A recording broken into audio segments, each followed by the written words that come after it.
Hi everybody, how you doing? This is Wednesday, the 19th of February 2020. The title of this video was on purpose and it is not clickbait. PJ Walker of the Houston Roughnecks is the best quarterback in pro football, NFL or XFL as of this point in 2020. Statistically speaking, he's doing more pound for pound than any other quarterback in both the NFL and the XFL. And I'm going to show you some video proof of why, and then I'm going to break down some numbers, and I'm going to convince you that PJ Walker is the best quarterback both in the NFL and the XFL. Let's take a look at a touchdown that came in the first quarter of the St. Louis game this past weekend from a couple angles to break down just visually what PJ Walker is able to do. Check this out. It looks like a standard touchdown. Quarterback back in the pocket, runs around a little bit, throws, touchdown, and it looks like something we may have seen over and over and over again in the NFL and XFL, college, whatever. It just looks like a guy throwing a touchdown from that angle. But let's look at it from behind and see what's going on. First, at full speed.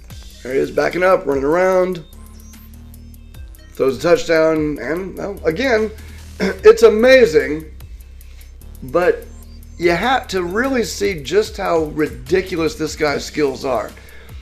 Let's slow it down and kind of go frame by frame here and look at what's going on. So here's PJ Walker in the pocket.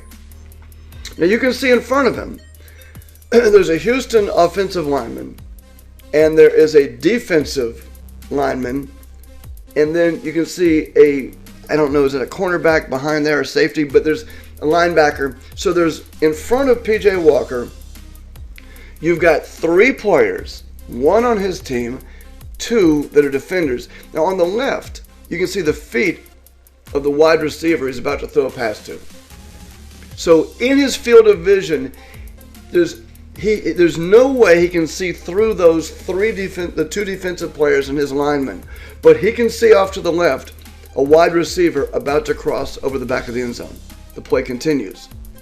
Right there, he's throwing the ball with no possible way to see his receiver at this point. He has no actual visual contact, and his visual contact with the receiver was just for a brief moment. Split second.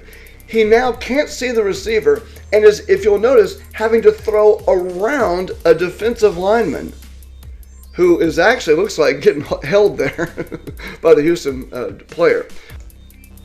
The ball is released. The defensive player puts his arm up in the air thinking the pass is going to be high above him. Instead, PJ throws under his arm as the arm is coming up. Now behind number 96, again, is a St. Louis player.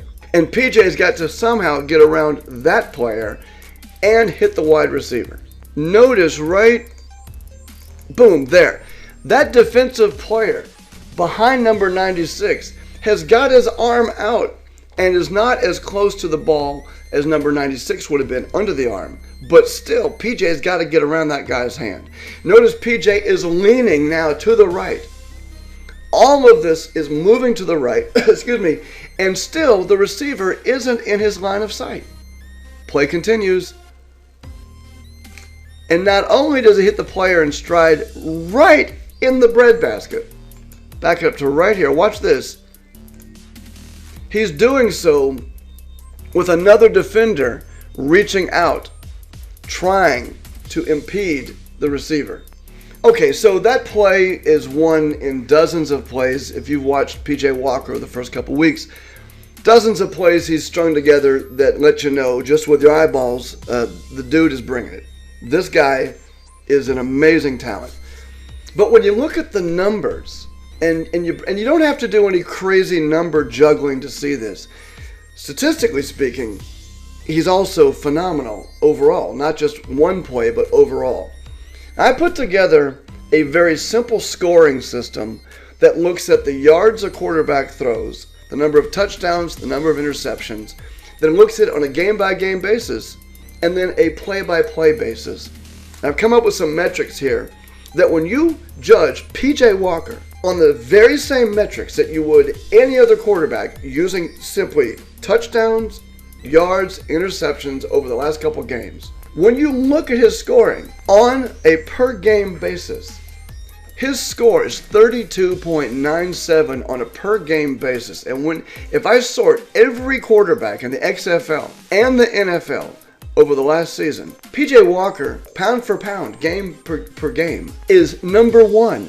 In the NFL, you've got Matthew Stafford, number 2, Drew Brees, Dak Prescott, Patrick Mahomes, Russell Wilson, Jameis Winston. Now again, 2 games, you can't build a Hall of Fame resume on that, I understand. But listen, the XFL players haven't had the same training camps, no preseason games. You're watching preseason right now. In fact, this whole season is really going to be the preseason to what's coming for the XFL. This is the testing ground. Imagine a full year under the belt of these quarterbacks. Imagine PJ Walker with a full year of throwing passes. Imagine training camp and if they ever have preseason games, which I don't know if they will or won't. And you're looking at talent level which is beyond what any of us really could have expected. PJ Walker is the best quarterback in the NFL or the XFL, statistically speaking, and until I see evidence otherwise, I will continue to believe that PJ Walker is the best quarterback in both leagues.